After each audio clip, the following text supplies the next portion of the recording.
SLS GmbH is not a workshop. The work shown, which we carry out on our own vehicles, are merely experience reports and may contain errors. They are therefore not to be understood as professional instructions. Unfortunately, we cannot accept orders. Hi there, I'm Niels from SLS. I'm Hannah. Today, we are introducing a new SLS product, the battery box for the trunk-mounted battery option for the SL R107. We also have the accompanying lid available in our program. By the time you're watching this video, this prototype will be a finished product that you can purchase.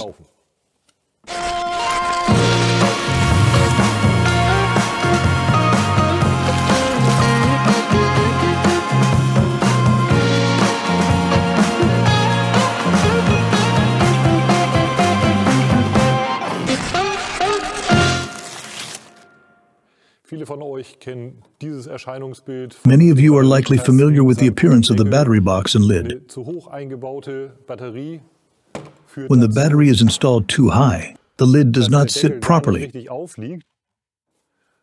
and fails to reach its end position. If the lid is then secured tightly with straps, it will inevitably break.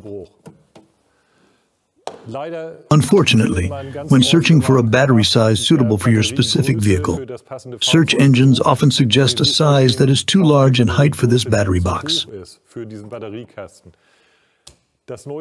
the correct battery and new lid, this new product fits perfectly. The lid does not touch the battery, and there is a flush seal all around. In a previous video, we discussed the issue of battery height, which you can watch here if you're interested. Now, let's install this new part. The sheet metal floor comes with 2 drainage fittings according to SLS part number 798777, which are installed as standard for the 2 26mm holes. Unfortunately, in some cases, the ventilation tube of the box may directly hit the center of a fitting and become blocked. Alternatively, the more open fittings, such as SLS part number 299819 or SLS part number 798774, may be used. In addition to the battery box, we will soon be offering sets with surrounding mounting components in the SLS shop.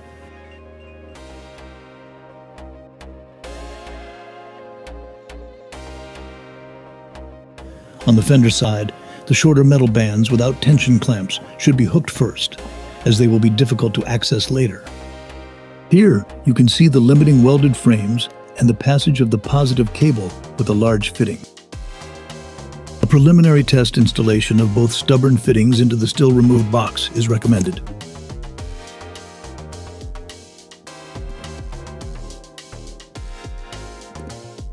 It's a bit like mounting tires.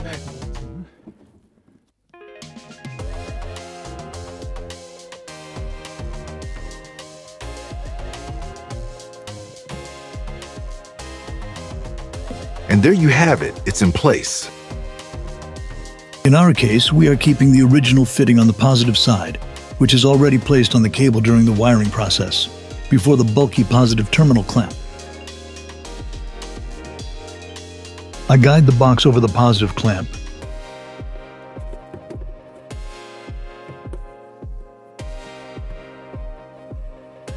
And then the box falls into the correct position. The tube lines up perfectly.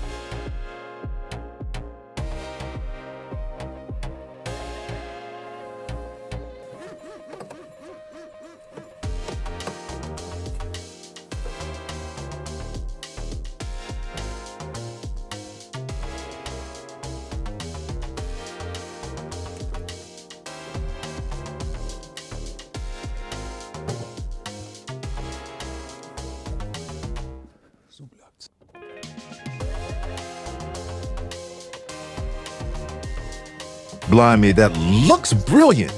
With a little patience, we can now add the ground cable fitting and the ground wire itself, which we won't fasten down below just yet.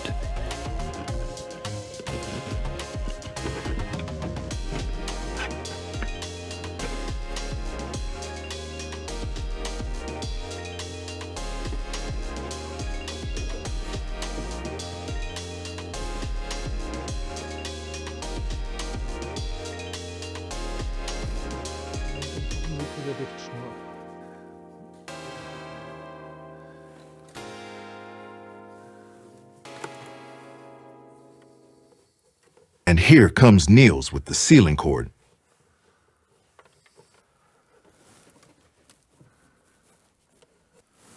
I'm coming.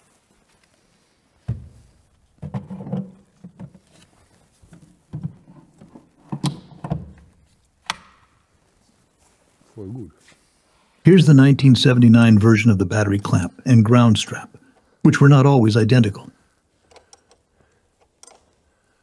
Every older car has experienced troubleshooting with the battery, often at an inconvenient time, such as at night or during rain.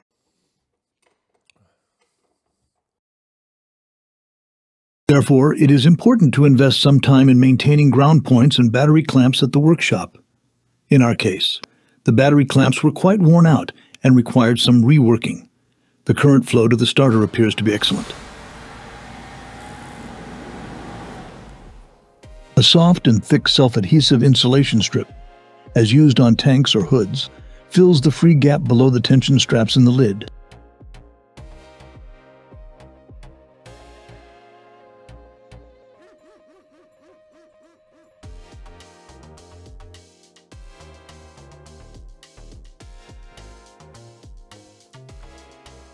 The M6 studs hold the hinge brackets with their own nut and have additional length for potential tension adjustment of the tension straps using washers.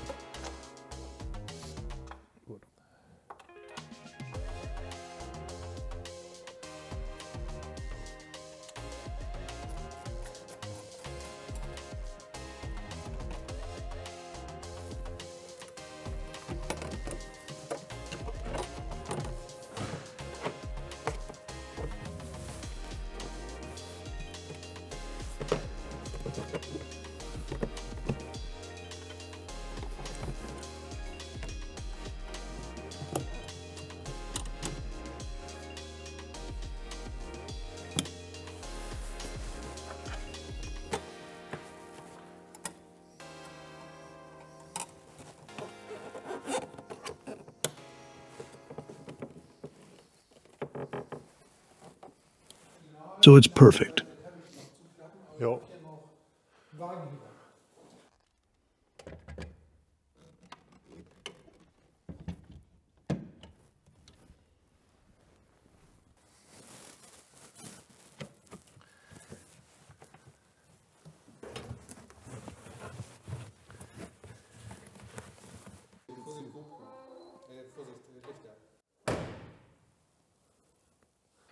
That's it for today. The part fit well and we are satisfied.